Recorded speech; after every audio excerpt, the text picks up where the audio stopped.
कल रॉ का एक बवाल एपिसोड देखने को मिला था जिसके बाद उसकी व्यूअरशिप और रेटिंग्स निकलकर सामने आ गई हैं जो कि शॉकिंग है।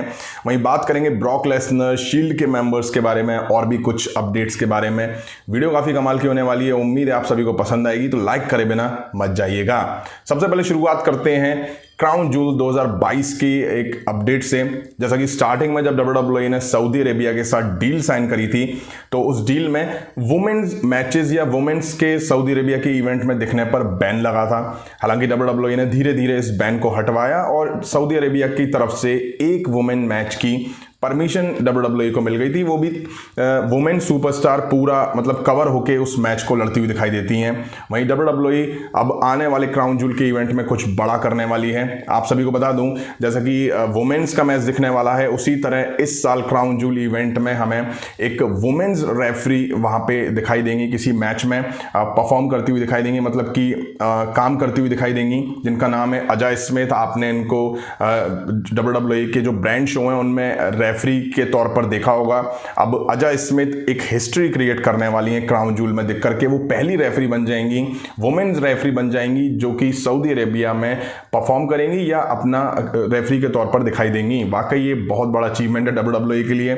WWE धीरे धीरे सऊदी अरेबिया को मतलब कि मना रहा है चीज़ों के लिए। अब इस साल भी हमें बियांका ब्लेयर वर्सेस बेले के बीच एक लास्ट वुमेन स्टैंडिंग मैच दिखेगा। अब माना जा रहा है कि अजा स्मिथ इसी मैच में शायद रेफरी के तौर पर दिखाई दे सकती हैं फैंस को।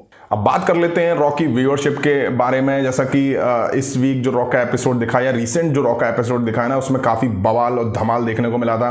बड़े बड़े मेगा सुपरस्टार इस शो का पार्ट थे। WWE ने इस ब्रांड शो की थीम यानी कि रॉ ब्रांड की जो थीम थी उसको हैलोवीन थीम रखा हुआ था। वहीं आप लोगों को बता दूं, यहाँ पे ब्रॉक लेसनर और बॉबी लैशले के बीच जबरदस्त बवाल देखने को मिला। सैथ रॉलिंस और ऑस्टिन थ्योरी के बीच एक जबरदस्त मैच देखने को मिला। इस रिसेंट रॉ के एपिसोड की ओवरऑल व्यूअरशिप आई है 1.5 मिलियन, जो कि काफ़ी शॉकिंग है। मतलब कि इतना बवाल एपिसोड था, उसके बाद इतनी कम व्यूअरशिप आना कहीं ना कहीं WWE को परेशानी में डालने वाली बात है। वहीं आप लोगों को बता दूं, रॉ काफ़ी टाइम से लगातार व्यूअरशिप के मामले में स्ट्रगल करती हुई दिखाई दे रही है।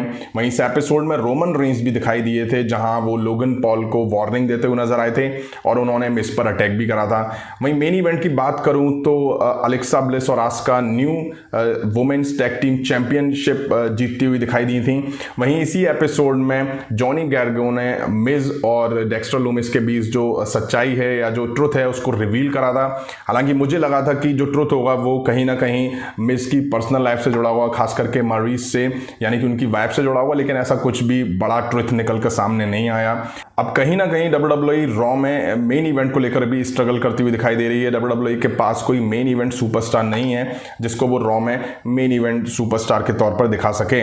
नेक्स्ट अपडेट जुड़ी हुई है ब्रे वाइट से। जैसा कि रिसेंट के रॉ के एपिसोड में WWE ने अनाउंस करा कि ब्रे वाइट भी सऊदी अरेबिया में होने वाले क्राउन जूल इवेंट का पार्ट होने वाले हैं।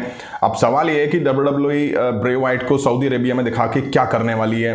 तो मुझे लगता है कि ब्रे वाइट सऊदी अरेबिया में भी कुछ छोटा सा सेगमेंट या प्रोमो देते हुए दिखाई देंगे, जहां पे फिर से कुछ मिस्टीरियस चीज़ें दिखाई देंगी या कुछ ऐसी चीज़ें दिखाई देंगी जिससे फैंस के मन में और ज़्यादा क्यूरियोसिटी मतलब पैदा होगी कि भाई ये चल क्या रहा है। वैसे रूमर्स इस तरह के भी हैं कि ब्रे वाइट यहाँ पर किसी ना किसी मैच में घुस करके या किसी अपोनेंट या किसी सुपरस्टार पर अटैक करते हुए दिखाई दे सकते हैं। अब ऐसा किस मैच में होगा, किस मैच में नहीं, उसकी अभी कुछ कहा नहीं जा सकता है, लेकिन मुझे इसके चांसेस बहुत कम लग रहे हैं क्योंकि ब्रे वाइट ना तो किसी के साथ फ्यूड में है, ना WWE ने कुछ हिंट दिए कि वो किसके साथ फ्यूड में होंगे। वहीं हो सकता है कि WWE अंकल हाउडी को लेकर के चीज़ें और क्लियर करे सऊदी अरेबिया के इवेंट के लिए। वहीं WWE ब्रे वाइट के नाम पर सऊदी अरेबिया में होने वाले इवेंट को भी कुछ हाइप अप करने की कोशिश करेगी, शायद इसीलिए ब्रे वाइट वहां दिखने वाले हैं। और मुझे नहीं लगता है कि ब्रे वाइट किसी भी तरह का अटैक किसी सुपरस्टार पर करते हुए दिखाई देंगे। अब रूमर्स हैं, कुछ भी कहते हैं, कोई कह रहा है रोमन रेंस के मैच में अटैक कर सकते हैं, कोई कह रहा है फलाने मैच में अटैक कर सकते हैं। अब देखते हैं ब्रे वाइट वहां क्या करते हुए दिखाई देते हैं। अब बात कर लेते हैं ब्रॉक लेसनर के बारे में। जैसा कि ब्रॉक लेसनर रिसेंट के रॉ के एपिसोड में दिखाई दिए थे, जहां वो बॉबी लैशले के साथ मैसिव ब्रॉल में इन्वॉल्व दिखाई दिए थे। वो बात अलग है कि लॉकर रूम के सुपरस्टार ने आके इन दोनों को सेपरेट कर दिया था। इतना तो हमें ऑन एयर देखने को मिला था, लेकिन इसके बाद कॉमर्शियल ब्रेक हुआ था। ब्रेक में कुछ ऐसा हुआ जो ऑन एयर नहीं करा गया था, उसी के बारे में बात कर लेता हूं आपको। अब शो जब ब्रेक में गया तो उस दौरान एडम पियर्स ने माइक संभाला और वो ब्रॉक लेसनर से कहते हुए दिखाई दिए कि टेक्सास के लोग फाइट चाहते हैं, लेकिन अफसोस की बात है और मैं WWE मैनेजमेंट की तरफ से बता रहा हूं कि आज उनको ये फाइट देखने को नहीं मिलेगी। वहीं वो कहते हैं कि ब्रॉक लेसनर और बॉबी लैशले के बीच सऊदी अरेबिया यानी कि क्राउन जूल के लिए मैच सेट हो चुका है। तो अब ब्रॉक लेसनर से वो कहते हैं कि आपसे बहुत मेरी रिक्वेस्ट है कि आप रिंग छोड़ के निकल जाइए। ट्रिपल एच इस टाइम रैंप पे खड़े हुए थे, रैंप पे नहीं सॉरी स्टेज पर खड़े हुए थे और जो सुपरस्टार थे लॉकर रूम के या गार्ड्स थे वो रिंग साइड मौजूद थे।